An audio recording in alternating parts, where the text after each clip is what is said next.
Well, we're on such a roll this morning, I think we'll go ahead and try and ram up another flask vibrator. So let me move the camera down here and we'll get started. Normally when I start out with these, I will do the core first.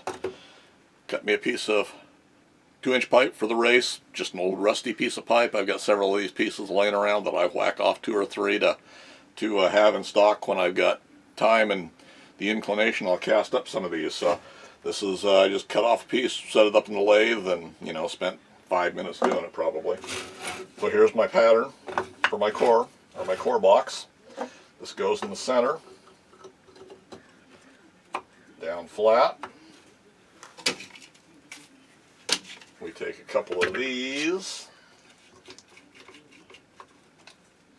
Now this whole pattern and core box could probably take a little bit of work. It's a little bit, it leaves a little bit of flashing and stuff, but there again, I'll when I take time in a few minutes, why I just dink with it a little bit and make a couple of changes, and I'll do that with all my patterns. If we see something starting to develop, if I think about it in my spare time, why we'll do some changes to them.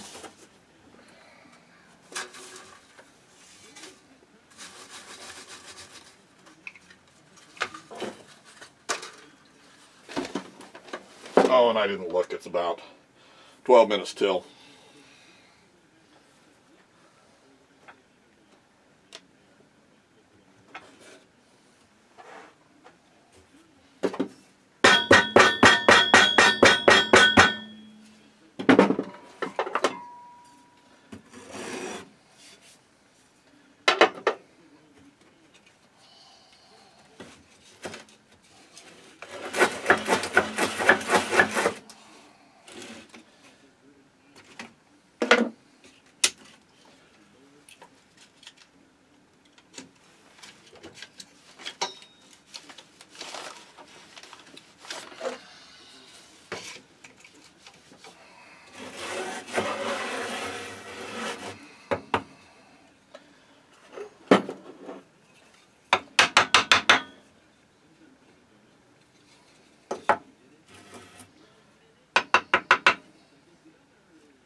I got a little fallout on that corner. We're not going to worry about that. We'll clean that up later.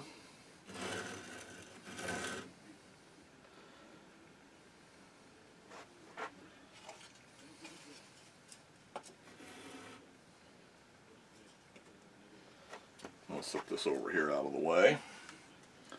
There's a core.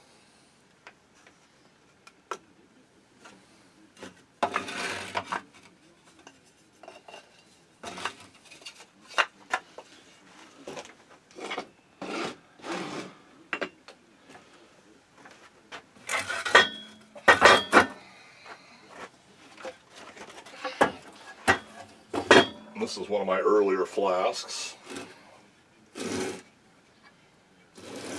Steve Chastain style hardware.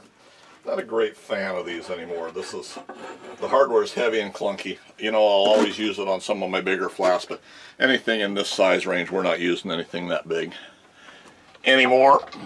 Just no need for it. And down this way, because we're marked hinge up here.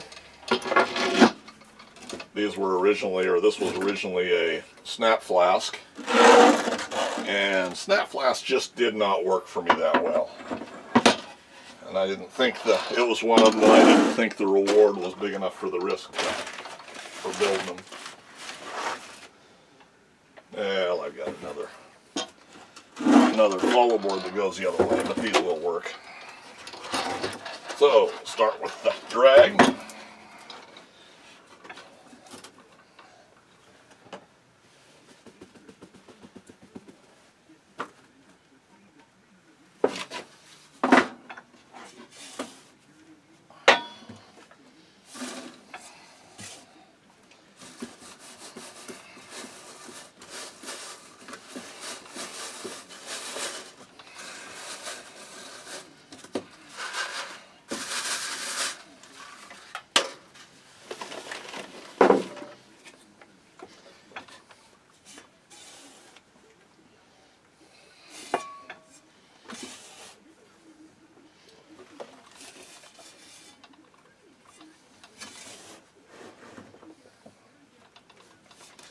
this is a plate now that could be quite easily and better cast in a smaller flask, but the layout of it is 90 degrees off from where I would like to see it, so it kind of makes it tight along the edges. So I will probably just continue to use this flask. I may at some point in time change hardware, but I don't know that I'll do that either.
These flasks don't clear as well. They hold sand more up through the top and everything. They're just not, it's not one of the better designs there. But what it is what it is.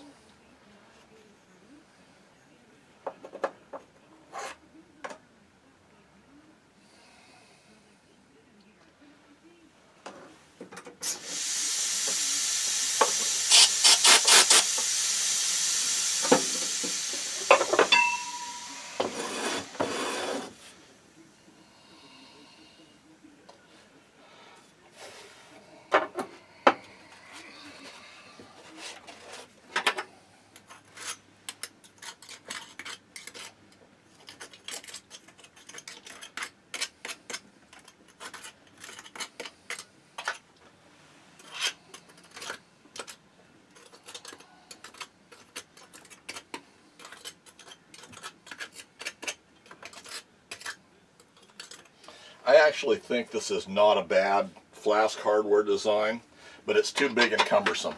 You know, on these smaller flasks it might still be a good option, but I don't think it needs to be this massive. You know, I think it could be scaled down quite a bit and be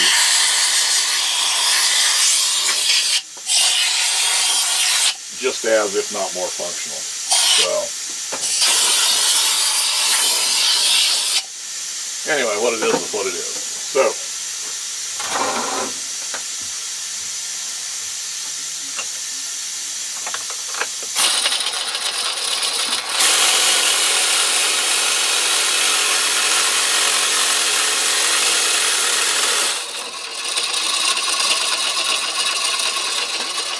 there's your flask.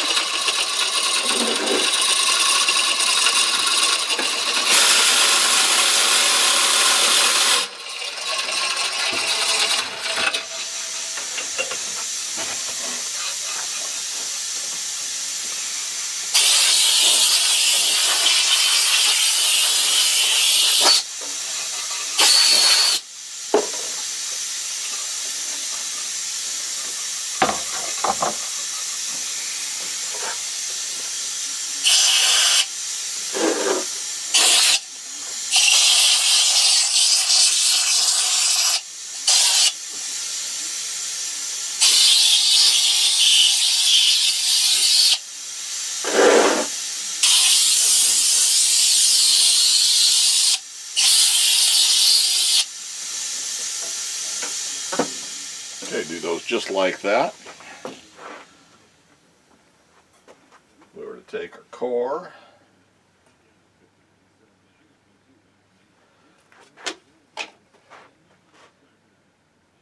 yeah, see, this core's a little bit large now, or else the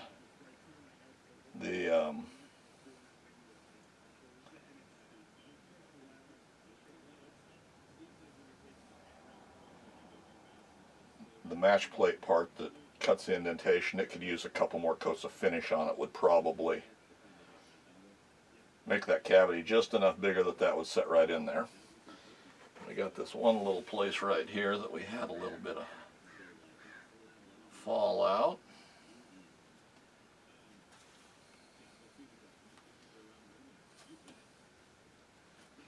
Fix that.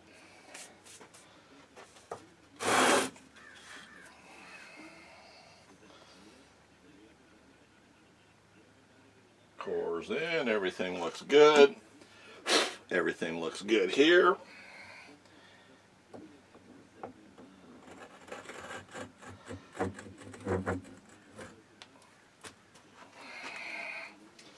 And there's another one. So we were about, well, it's about 3 minutes after, so we're about, what, 12, 13, 14 minutes for that. So I'll take those all day long. You know, you can't get that good a repeatability and that good a definition, for the most part, on individually cast, you know, loose patterns. So I think it's a real good setup. I think it works well. And we'll ram up a couple of our little pouring sprues.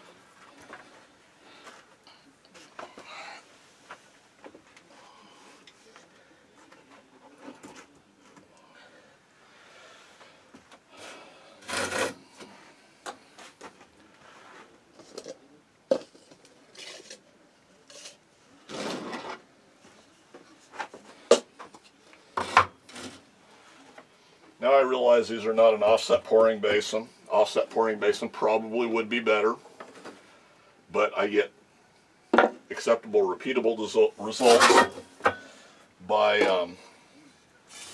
on stuff like this without a pouring basin, just by straight pour into them. It raises us up a couple inches, so we don't really have a clearance problem with our flasks in this size, and it gives us a good aiming spot. So I think it's probably one of the better setups that I like. And there again, works for me. So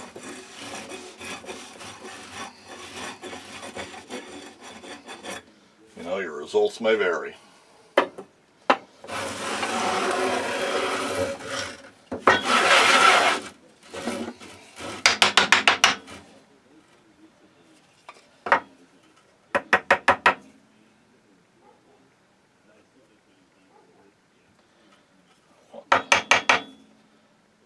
Tear away a little bit.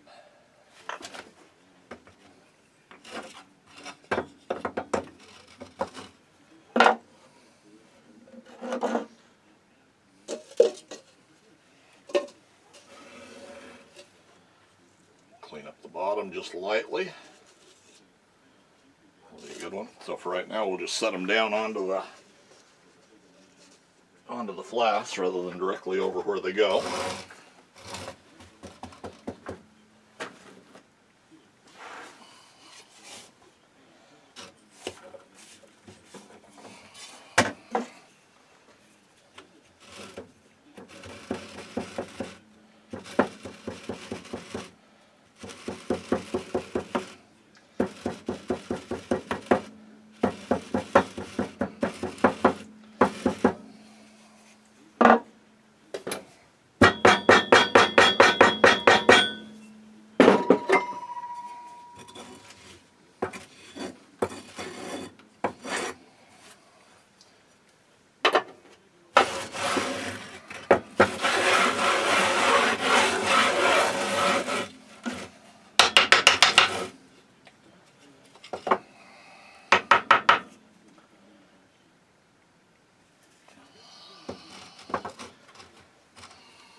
And they are ready to go.